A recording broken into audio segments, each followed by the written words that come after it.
ખુશી એના ઘણું પૂછવું છે મને તો એની હારે લવ કરો છે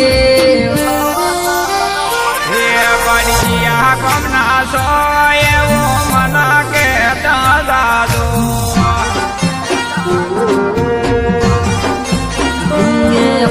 વાંચી નથી રાખું એવી ઓળખણ ગોડી કરવી છે